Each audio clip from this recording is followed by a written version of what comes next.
Good morning student. आज अपन बात करेंगे torque on A current loop कि कोई भी एक धारावाही चालक है या फिर एक धारावाही लूप है, करंट कैरिंग लूप है, तो उस पर कितना टॉर्क लगेगा अगर उसे मैग्नेटिक फील्ड में रखा जाता है। तो देखिए यहाँ पर यह एक आयताकार रूप में एक लूप है। इस लूप के लंबाई है वह L है और इसकी चौड़ाई है वह B है और लूप को अपन नाम देते हैं PQRS इसमें लूप है। अब इसमें जो धारा प्रवाहित हो रही है वह हो रही है एंटी क्लॉकवाइज डायरेक्शन में। जो धारा है वह एंटी क्लॉकवाइज डायरेक्शन में। इस प्रकार से देखिए ये धारा है, तो धारा की डायरेक्शन ये नीचे की तरफ, ये यहाँ पर लेफ़्ट की तरफ, ये ऊपर की तरफ और ये राइट की तरफ। तो आप देखेंगे कि PQ के अंदर जो धारा है उसके जस्ट ऑपोजिट डायरेक्शन के अंदर RS में है और SP के अंदर जो धारा है उसके ऑपोजिट डायरेक्शन में QR में है। ओके, तो जब इस प्रकार से धाराएं हम और इसे एक चुंबकीय क्षेत्र में रखते हैं, यहाँ NS मैग्नेटिक फील्ड है जो कि यूनिफॉर्म है, यूनिफॉर्म मैग्नेटिक फील्ड है। तो मैग्नेटिक फील्ड लाइनें इस प्रकार से इसके आर पार हो रही हैं। इसमें चुंबक की जो बल रेखाएं हैं वो इसके आर पार हो रही हैं ना, इस प्रकार से। अब देखिए इसे अपन देखेंगे कि चुंबकीय क्षेत्र NS में रखने के कारण से जो B यूनिफॉर्म है मैग्नेटिक फील्ड है, उसमें लूप रखने से इसके अंदर चुंबकीय बल रेखाएं इसमें से जाएंगी तो ये फ्लक्स चेंज होगा एक प्रकार से, या फ्लक्स इसमें से प्रवाहित होगा। फ्लक्स प्रवाहित होने के कारण से अपन देखेंगे कि एक तो इसमें करंट प्रवाहित हो रही है और ऊपर से इसमें मैग्नेटिक फील्ड लगा हुआ है। तो मैग्नेटिक फील्ड लगे होने के कारण से और इसमें धारा प्रवाहित होने के कारण से फ्लेमिंग का जो बाएं हाथ का नियम है, जो फ्लेमिंग का बाएं हाथ का नियम है, ऐसे ये वाला अपना है डायरेक्शन ऑफ फोर्स और यह है करंट और ये डायरेक्शन ऑफ मैग्नेटिक फील्ड। तो इसके अनुसार इसके अपन देखते हैं कि किस प्रकार से चुंबकीय क्षेत्र लगे होगा इसमें और किस प्रकार से इसमें बल उत्पन्न होगा। तो देखिए यहाँ पर आप देखिए गौर से कि जो F1 है, तो F1 में जो बल है वह इस प्रकार से है, यह धारा इस प्रकार से। तो धारा इस प्रकार से होने के कारण से अपन कह सकते हैं कि ऊपर की तरफ मैग्नेटिक फील्ड और अंदर की तरफ चुंबकीय क्षेत्र इस प्रकार से। और इसको चेंज करेंगे इस प्रकार से। तो अपन इसको चेंज करते हैं इस प्रकार से और धारा अंदर की तरफ जा रही है। तो आप देखते हैं कि अगर चुंबकीय बल F1 है, इसकी डायरेक्शन बाहर की तरफ है, अपने इस प्रकार से एडजस्ट किए। और ठीक इसके विपरीत अगर देखते हैं तो जो धारा है वह इसमें प्रवाहित हो रही है। इस प्रकार से देखिए, इस प्रकार से धारा प्रवाहित हो रही है। तो धारा प्रवाहित होने के कारण से जो चुंबकीय क्षेत्र है वह उसकी डायरेक्शन इस प्रकार से है। तो देखिए ये चुंबकीय जो क्षेत्र है ये बाहर की तरफ, ये धारा और ये मैग्नेटिक फील्ड अंदर की तरफ।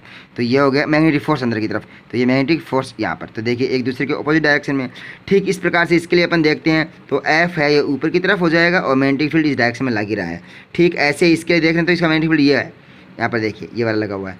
और जब यहाँ पर चुंबकीय क्षेत्र F2 है तो नीचे की तरफ लेते हैं और ये मैग्नेटिक फील्ड ये हो गया।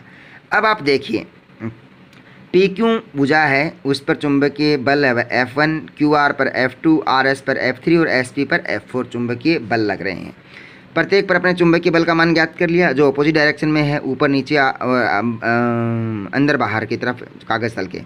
अब अपन किसी एक भुजा को लेते हैं, कोई भी एक भुजा अपन लेते हैं। अपन ने भुजा ली SP भुजा ये वाली ली। इस SP भुजा पर बल कितना है F4 ऊपर की ओर। अब इस SP भुजा तार को लेते हैं इतना, तो इस तार की जो लंबाई है वो चौड़ाई के बराबर ही है एक प्रकार से, क्योंकि यह इस लूप की चौड़ाई है और चौड़ाई कितनी है B, तो यही इसकी लंबाई हो जाएगी। इसमें प्रवाहित होने वाली धारा का मान है I।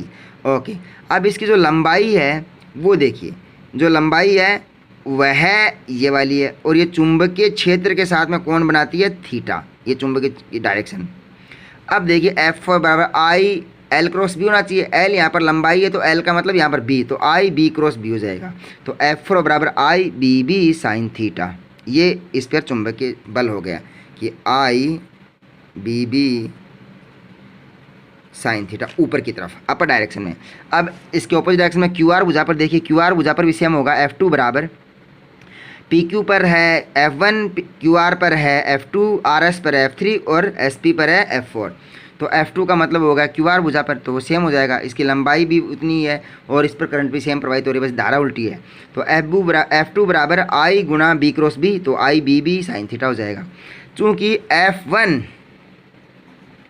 F4 बराबर है F2 के बराबर है, लेकिन यहाँ पर इसमें जो धारा की दिशा है वह जस्ट ऑपोजिट है इसकी धारा के लिए। तो अर्थात कि F2 और F4 बराबर होने के बाद में भी विपरीत दिशा में, जो आप देख पा रहे हैं, देखिए इसे ऊपर की तरफ, ये नीचे की तरफ, तो इसमें जो चुंबकीय बल है उसके प्रभाव को कर देंगे वो नष्ट कर देंगे।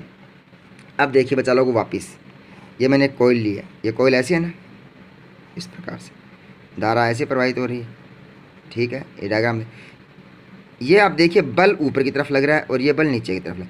ये बल लग रहा है अंदर की तरफ और ये बल लग रहा है बाहर की तरफ। इस डायग्राम को आप देखिए, इस डायग्राम को अगर आप देखते हैं तो इसका मतलब क्या होगा, इसका मतलब होगा कि ये वाला तो कैंसिल हो गया और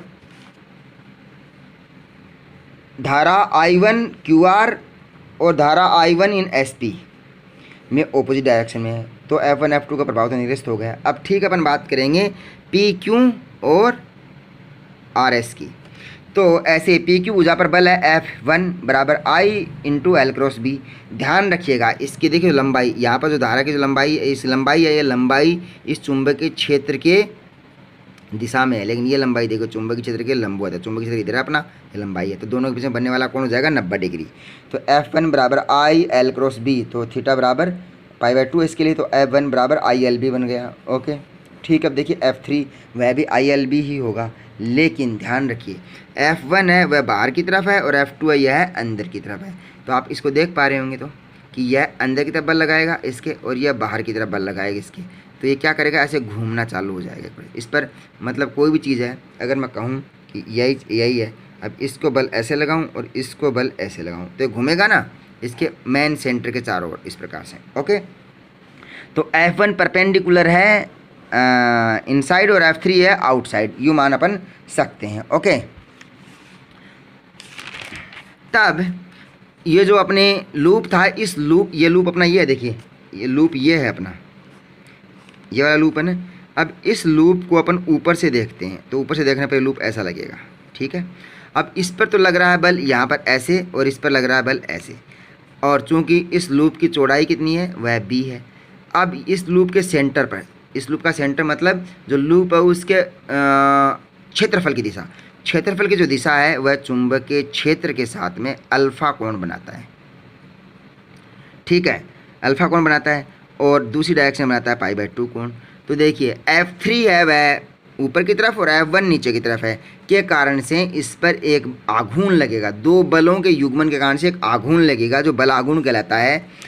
और वह बल आघूर्ण का मान कितना होगा, तो बल आघूर्ण होता है टॉर्क, और वह होता है बल गुणा बल की लगने वाले केंद्र से लंबवत दूरी, ये वाला मान होता है। तो बल तो है इस पर F3 है और इस पर F1 है, चूँकि F3 और F1 दोनों बराबर हैं, डायरेक्शन तो विपरीत है बाहर अंदर की तरफ, तो बलों के बीच की लंबवत दूरी, तो इन दोनों बल, देखो ये वाला बल इसकी और इसके बीच की लंबवत दूरी कितनी है, तो लंबवत दूरी ये है एक प्रकार से इन दोनों बलों के बीच में। लेकिन यहाँ पर तो लंबाई दे रखी है B, और यह जो एंगल है यह थीटा कोण बनाता है चुंबकीय क्षेत्र के साथ में, कौन, इसकी लंबाई, तो ये हो जाएगा B, और लंब दूरी निकालेंगे तो इसको अपन प्रोजेक्शन देते हैं ऊपर, तो B cos थीटा। ओके, तो बल हो गए ILB और लंब दूरी हो गई B cos थीटा, तो ये हो गया टो बराबर ILB capital B cos theta.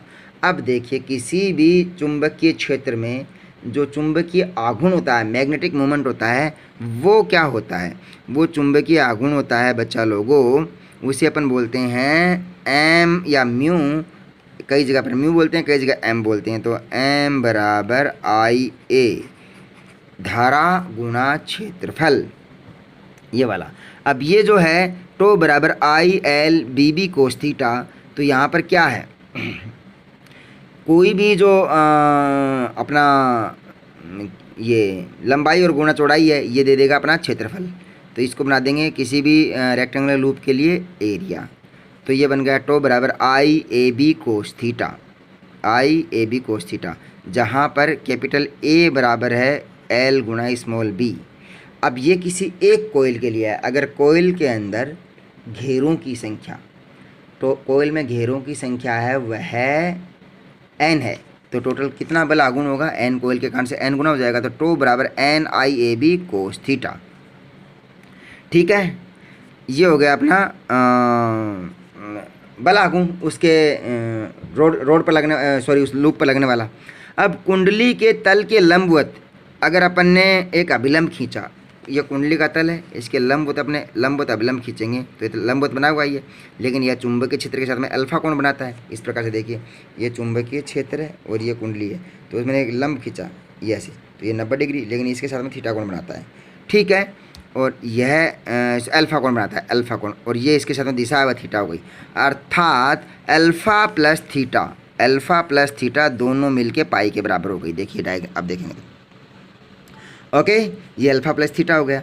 अब अपन कह सकते हैं कि कोस थीटा जो है उसकी में थीटा की जगह रख देंगे अल्फा, तो हो जाएगा कोस थीटा बराबर कोस पाई बाई 2 माइनस अल्फा, क्योंकि थीटा बराबर पाई बाई 2 माइनस अल्फा है, तो कोस थीटा बराबर साइन अल्फा हो गया। ओके बच्चा लोगों, ये आ गया अपनी वैल्यू, क्योंकि अपन को पता है थीटा बराबर 90 माइनस अल्फा, तो टो बराबर NIAB साइन अल्फा, ये हो गया अपना। अब IA मैंने बताया ना, I गुणा A बराबर होता है चुंबकीय आघूर्ण, ठीक है। और अगर N घेरे हैं तो उसमें लगने वाला चुंबकीय आघूर्ण N घेरों के कारण से कितना हो जाएगा, NIA, तो NIA बराबर M घेरों के कारण से आघूर्ण, एक घेरे के कारण से आघूर्ण कितना हो जाएगा, एक कोयल के कारण से होता है I गुणा A, धारा गुणा क्षेत्रफल, और N घेरे तो N गुणा I गुणा A NIA, तो इसमें मान रख देंगे, ये मान रखेंगे तो NIA का मतलब हो गया कैपिटल M, या कई जगह इसको म्यू भी बोलते हैं या M, तो टो बराबर MB साइन अल्फा। अब M की जो डायरेक्शन है वह उसके क्षेत्रफल की तरफ है, और B है वह बनता है इसके साथ में अल्फा डिग्री के कोण पर, तो टो बराबर M क्रॉस B हो जाएगा, क्योंकि MB साइन अल्फा है, ठीक है। तो किसी भी कोयल पर जो मैग्नेटिक फील्ड में रखी है आई धारा प्रवाहित हो रही है, उस पर लगने वाला आघूर्ण टो बराबर MB साइन अल्फा होगा, और यह MB साइन अल्फा होने के कारण से वह जो कोयल है वह रोटेट करती है, घूमने लगती है एंटी क्लॉकवाइज डायरेक्शन में। ओके, तो अब अपन देखते हैं कि केस फर्स्ट क्या है बच्चा लोगों, कि जब अल्फ़ा का मान 0 है, अल्फ़ा का मान 0 है, इसका मतलब क्या हो जाएगा कि मैग्नेटिक मोमेंट और मैग्नेटिक फील्ड दोनों के बीच की डायरेक्शन है वो सेम ही है, अर्थात दोनों के बीच में बनने वाला कोण 0 है, तो टो बराबर MB साइन अल्फा होता है। साइन अल्फा बराबर 0 है, साइन अल्फा बराबर साइन 0 है, तो साइन 0 का मान हो गया 0, तो टो बराबर हो गया 0, जो कि टो की मिनिमम वैल्यू है, अर्थात किसी भी रोटेटिंग कॉइल है, जो कॉइल रोटेट कर रही है, तो उस पर मिनिमम मोमेंट कितना होगा, मिनिमम मैग्नेटिक टॉर्क होगा, टॉर्क वो हो जाएगा 0, अर्थात तब वह घूर्णन की अवस्था में नहीं होगी। ओके, केस नंबर 2 है अल्फ़ा का मान जब पाई बाई 2 है, अल्फ़ा का मान पाई बाई 2, अल्फ़ा का मान पाई बाई 2 मतलब आघूर्ण है, जो मैग्नेटिक मोमेंट है वह मैग्नेटिक फील्ड के साथ में 90 डिग्री के कोण पर है। अब देखिए, ये थी अपनी रोड, आपको बताऊं, ये अपनी रोड नहीं, अपनी जो कोयल थी उसकी डायरेक्शन ये थी ना, ये वाली। अब इसको घुमाया थोड़ा सा और घूम के इसकी डायरेक्शन हो गई ये, अर्थात अगर जो कोयल है उसका क्षेत्रफल चुंबकीय क्षेत्र की दिशा में है, यही क्षेत्रफल है और यही चुंबकीय क्षेत्र की दिशा है, इसी तरह, तब तो टो मिनिमम, इसके ऊपर कोई आघूर्ण लगेगा नहीं, ऑब्वियसली आघूर्ण कैसे लगेगा फिर, क्योंकि दोनों सेम डायरेक्शन में है, इधर ही तो है अपना A और इधर ही है अपना B, तो इस पर मिनिमम लगेगा ना, तो मिनिमम लगेगा, तो इसका मतलब क्या हो जाएगा, इसका मतलब हो जाएगा कि इस पर कोई टॉर्क नहीं है। लेकिन पाई बाई 2 वाला केस लेंगे तो साइन 90 डिग्री का मान होता है 1, तो टो बराबर MB हो जाएगा, MB का मतलब टो बराबर NIA, ठीक है।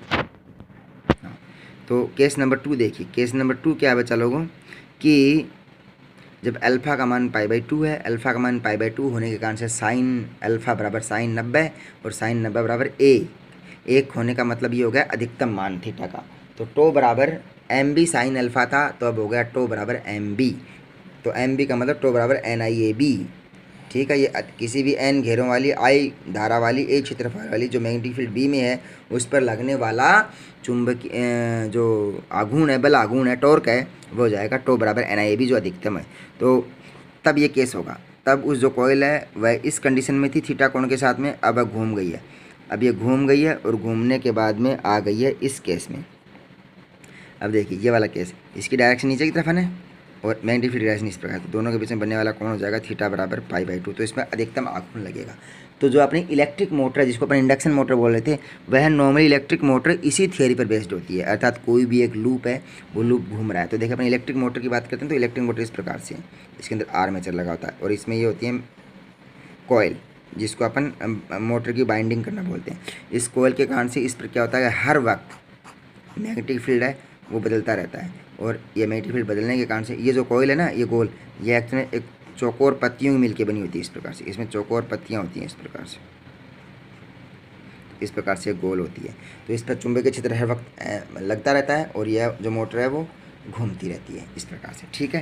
तो इस पर बेस्ड अपन कुछ सवाल देखते हैं फटाफट कि यह कोयल है, एक आयताकार कोयल है, उस कोयल पर लगने वाला चुंबकीय क्षेत्र है वो 0.6 वेबर प्रति मीटर स्क्वायर है, घेरों की संख्या 60 है, और इसमें चुंबकीय इसका क्षेत्रफल है वह 2 × 10⁻³ मीटर स्क्वायर है, और धारा का मान 5 एम्पियर है। तो इस पर अधिकतम और न्यूनतम बल आघूर्ण का मान ज्ञात कीजिए। तो इसमें कितनी भी धारा बहे कोई फर्क नहीं पड़ता, अगर न्यूनतम मान ही ज्ञात करना है तो न्यूनतम बल आघूर्ण है वो तो 0 ही होता है ना। तो मिनिमम कितना होता है 0, क्योंकि उस टाइम में अल्फ़ा का मान क्या होता है 0, और साइन अल्फ़ा बराबर साइन 0 का मान 0, तो टो बराबर 0, अर्थात टो मिनिमम तो 0 ही होगा। अब टो अधिकतम क्या है, जब अल्फ़ा का मान π/2 होता है, अल्फ़ा का मान π/2 है तो साइन π/2 बराबर 1, तो टो मैक्सिमम बराबर हो जाएगा mb, m है मैग्नेटिक मोमेंट और b है मैग्नेटिक फील्ड, तो टो बराबर mb, m का मान है NIA, तो टो बराबर NIAB। तो n का मान कितना है, घेरों की संख्या 60, धारा का मान कितना है 5 एम्पियर, क्षेत्रफल कितना है 2 × 10⁻³ मीटर स्क्वायर, और b कितना 0.6 वेबर प्रति मीटर स्क्वायर मान रख दीजिए। तो इनका मान रखेंगे 60 × 5 × 2 × 10⁻³ × 0.06 बराबर, ये मान आएगा तो 0.36 न्यूटन मीटर इस पर टॉर्क लगेगा। ओके बच्चा लोगों, तो आज के लिए इतना काफ़ी है। Thank you.